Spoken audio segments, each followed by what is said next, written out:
Voici 16 expressions que le monde a rendues normales, mais qui ne sont pas bibliques. La première expression, c'est de se mettre en premier. Dans un monde où chacun veut se mettre en premier, tu dois mettre Dieu en premier. Mets Dieu à la première place. Le premier commandement que nous verrons dans la Bible, c'est de mettre Dieu à la première place. Tu aimeras le Seigneur ton Dieu de tout ton cœur, de toute ton âme, de toute ta pensée, de toute ta force. Le deuxième verset biblique qui suit, c'est aimer son prochain. Tu dois comprendre que le plus important pour toi, c'est de mettre Dieu à la première place. La deuxième expression, c'est de faire confiance à ton cœur. En parlant de cœur ici, nous parlons d'émotion, nous parlons d'intelligence, nous parlons de sagesse. La Bible nous fait comprendre que notre cœur est tortueux et il est méchant. Qui peut la connaître? Dans Proverbe 3, versets 5, 6 et 7, la Bible nous fait comprendre que nous devons nous confier en l'Éternel. Nous devons nous reconnaître dans tout ce que nous faisons et nous ne devons pas compter sur notre propre sagesse. Parfois, ton cœur veut des choses qui sont contraires à la volonté de Dieu pour ta vie. Tu dois faire confiance en Dieu, tu dois confier ta vie à Dieu pour pouvoir faire exactement ce qu'il attend de toi. La manière de penser de Dieu, se confier à Dieu est la meilleure solution quand nous voulons atteindre des objectifs que Dieu nous a fixés et le glorifier dans nos vies.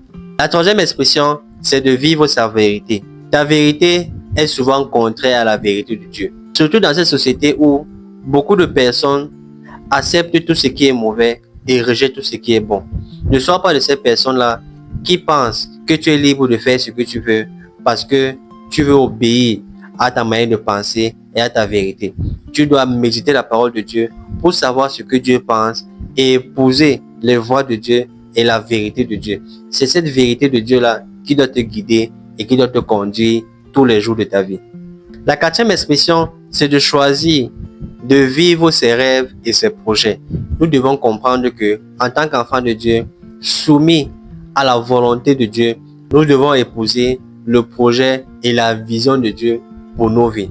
Dans Jérémie 29, verset 11, Dieu nous fait comprendre qu'il a les projets pour nos vies, les projets de bonheur et non de malheur. Tu dois comprendre que, en tant qu'enfant de Dieu, toi qui as été manifesté par la souveraineté de Dieu, que Dieu a des plans pour toi, Dieu a des projets pour toi.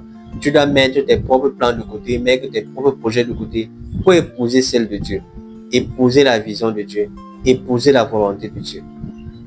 Il t'aime et il veut que tu participes à sa gloire. Donc la plus grande prière que tu peux faire, c'est Seigneur, aide-moi à épouser ta vision.